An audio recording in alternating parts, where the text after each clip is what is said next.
Easy topic है। ठीक है, inventory control, this define as the total value of the raw material and spare part of consumables, semi processed material and finished goods. तो हम जो भी product order करते हैं, चाहे वो मैन्युफैक्चरर के लिए हो या फिर वो हमारे ड्रग स्टोर्स के लिए हो, है ना, या फिर केमिस्ट शॉप के लिए हो, तो उसके लिए हमें इन्वेंट्री कंट्रोल करना बहुत ही ज़रूरी है। इन्वेंट्री कंट्रोल करने से हमें बहुत सारे फ़ायदे होते हैं। जैसे हमारा एक्सेस अमाउंट जो है उस पर नहीं लगेगा, और जो हमारा प्रोडक्ट का रनिंग है वो सिस्टमेटिक ढंग से फ्लो होता रहेगा। ठीक है, inventory should be maintain properly for the smooth running of business. तो कोई भी बिजनेस को चलाने के लिए इन द फार्मास्यूटिकल फील्ड हमें इन्वेंट्री कंट्रोल करना पड़ेगा।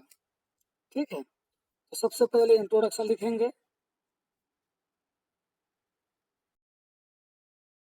इन्वेंट्री कंट्रोल का, this is defined as to total raw material and spare part of consumable, semi process material and finish goods. ये हो गया उसका इंट्रोडक्शन। ठीक है, और उसके बाद हम देंगे फंक्शन। फंक्शन बताएंगे कौन कौन से फंक्शन है इन्वेंट्री कंट्रोल के। तो ये जो हमें मटेरियल रिक्वायरमेंट जो सिस्टमेटिकली किस तरीके से हमें रिक्वायरमेंट है उसके बारे में, है ना, बताना और सिस्टमेटिक ढंग से उसका ऑर्डर देना, ये हमें इन्वेंट्री कंट्रोल से फायदे हो सकते हैं। तो systematically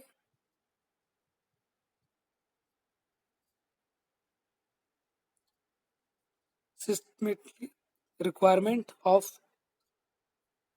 good products in pharmaceutical field to obtain the supply require quantity. जो रिक्वायर्ड होता है उतना ही क्वांटिटी हम मंगाए, ना कि उससे ज़्यादा उससे कम नहीं। To keep the inventory in the low as possible which leads to the consist in the price with market condition। मतलब जितना हो सके हम क्या करेंगे, कम से कम इन्वेंट्री करने की कोशिश करेंगे, जिससे कि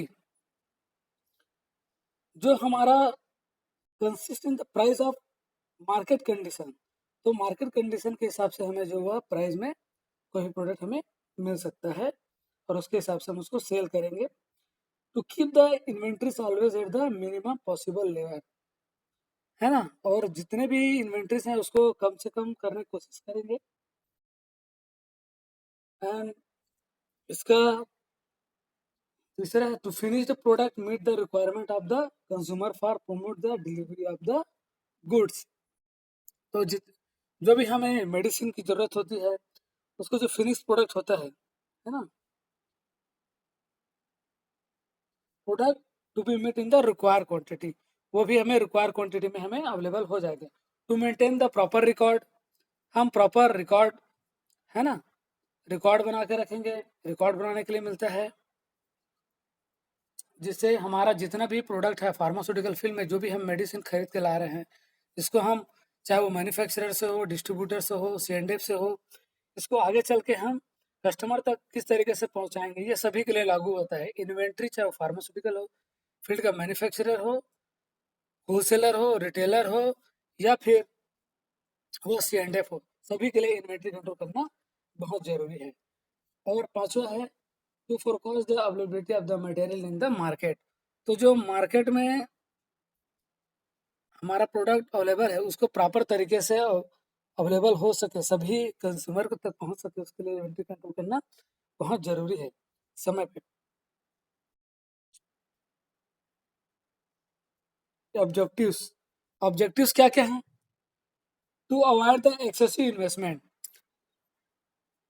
आप लोग अपना वो बंद कर दीजिए, ओके, स्पीकर वगैरह। तो जो एक्सेसिव इन्वेस्टमेंट जो होता है उसको हम डिक्रीज कर सकते हैं due to the control of inventory. मतलब ज़्यादा हम किसी भी प्रोडक्ट में ज़्यादा पैसे नहीं लगाएंगे जो कि रनिंग प्रोडक्ट नहीं है, उसी प्रोडक्ट में है हम पैसे लगाएंगे जो कि रनिंग प्रोडक्ट है और हमें ज़्यादा से ज़्यादा फायदा दे सकता है ना। तो इन्वेस्टमेंट, अधिक इन्वेस्टमेंट को कम कर सकता है, एक्सेसिव इन्वेस्टमेंट को कम करेगा या मेंटेन करेगा।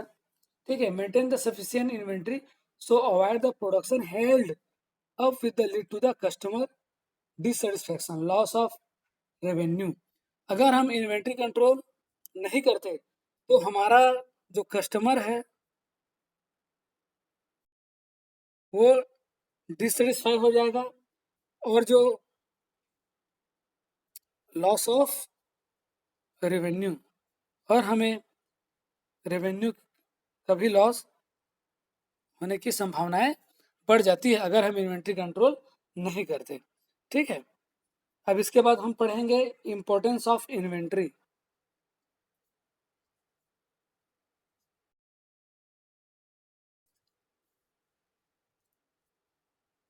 इसी तरीके से आप लोग भी शॉर्ट नोट बनाइएगा।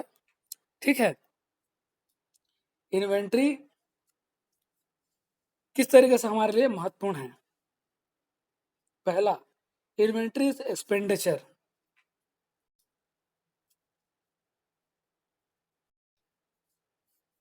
यह बोल रहा है इन्वेंट्री हमारा एक्सपेंडिचर है, मतलब inventory material has to sum value और the cost in the amount, मतलब जो भी इन्वेंट्री हम करते हैं उसका एक वैल्यू होता है, उसका एक प्राइस होता है।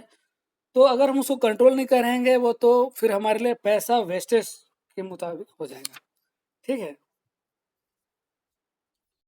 If the excessive amount is locked in inventory, यदि हम अधिक से अधिक पैसा इन्वेंट्री में लगा देते हैं, it is to create the problem in expense like salary of workers, light bills. अगर हम बहुत सारे प्रोडक्ट को खरीद के रख लिए, उसका इन्वेंट्री करके रखे हैं, जमा करके रखे हैं, तो हमें किसी भी ऑर्गेनाइजेशन को चलाने के लिए बहुत सी दिक्कतों का सामना करना पड़ेगा, जिससे हम अपने वर्कर को सैलरी नहीं दे पाएंगे, यहाँ तक कि लाइट का बिल, पानी का बिल, ये सब भी नहीं दे पाएंगे, क्योंकि हम अपना अधिक से अधिक अमाउंट हम इन्वेंट्री में फंसा चुके हैं। ठीक है, तो ये एक्सपेंडिचर में आएगा। ठीक है, if to loss amount is employ in the inventory where little amount of the money is available, अगर हम बहुत कम अमाउंट में अगर हम उसको इन्वेस्ट करते हैं, इन्वेंट्री में अगर लगाते हैं, कोई भी प्रोडक्ट ला के हम अपने मैन्युफैक्चरर से स्टॉक में रखते हैं या फिर होलसेलर से रखते हैं या फिर रिटेलर के पास रखते हैं, तो अगर कम में भी रख रहे हैं तब भी दिक्कत है, ज़्यादा में रख रहे हैं तब भी दिक्कत है। तो सर्कुलेट होते रहना चाहिए, है ना। उसके लिए डिफरेंट डिफरेंट मेथड में आपको बताऊंगा किस तरह से इन्वेंट्री कंट्रोल करना है। ठीक है, दूसरा, इन्वेंट्री इंक्रीज द प्रॉफिट।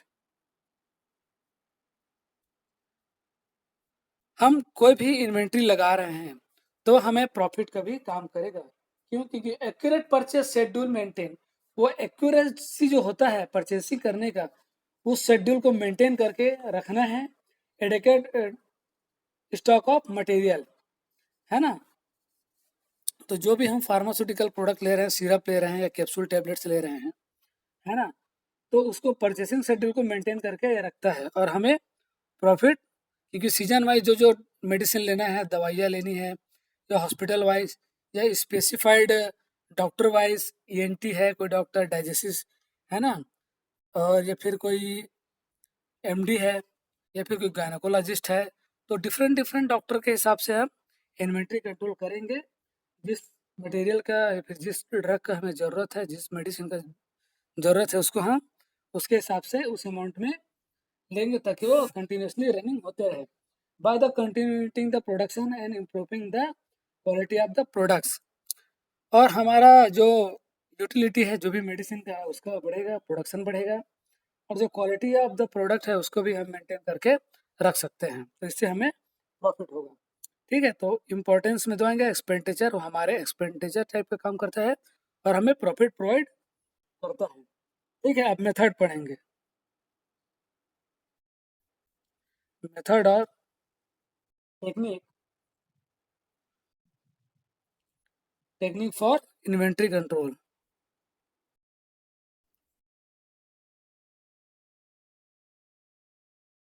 ठीक है, पहला मेथड है रीऑर्डर लेवल।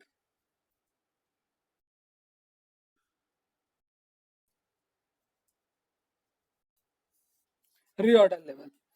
इसमें क्या हो सकता है कि रीऑर्डर लेवल किस टाइप का रहेगा? The reorder level is a level of stock at the which purchase department takes take initiative for the fresh purchase of inventories. मतलब हमें हर बार नए नए प्रोडक्ट्स मिलेंगे, है ना, फार्मास्यूटिकल्स के जितने भी डोजेस फॉर्म की जो भी ज़रूरत होती है, जैसे सिरप हो गया, ऑइंटमेंट हो गया, टैबलेट्स हो गया, तो रीऑर्डर करते जाएंगे तो रनिंग प्रोडक्ट के हिसाब से हम नए नए प्रोडक्ट और नए नए कॉम्बिनेशन प्रोडक्ट हम अपने कस्टमर को प्रोवाइड कर सकते हैं। तो ये हो गया रीऑर्डर, मतलब बार बार ऑर्डर करते रहना है, समय के हिसाब से, रिक्वायरमेंट के हिसाब से। एक बार स्टॉक करके नहीं रखना है बहुत ज़्यादा अमाउंट, या फिर बहुत कम अमाउंट करके भी नहीं रखना है, उसको शेड्यूल करना है। जैसे एक हफ्ते में हमें 10 स्ट्रिप टेबलेट की ज़रूरत है पैरासीटामोल की, तो हमें उसको मेंटेन करके रखना है हर हफ्ते में। और economic order quality, economic order quality, economic order quality is the quantity of the inventory which can reasonable by order economically at the time। मतलब यह ये बोलना चाह रहा है कि हम इकोनॉमिकल ऑर्डर करें, न कि बहुत ज़्यादा करें, न ही बहुत कम करें। मतलब इस तरीके से हमें कोई भी मेडिसिन का ऑर्डर देना है किसी भी स्टॉकिस्ट या फिर होलसेलर को, ताकि हमारा जो इन्वेंट्री कंट्रोल हो सके। ज़्यादा इन्वेंट्री रख के लॉस में नहीं जाना है, कम इन्वेंट्री रखेंगे तब भी हमें लॉस होगा, है ना। तो उसको मेंटेन करके रखना है। इसको हम इस फॉर्मूले से कैलकुलेट कर सकते हैं।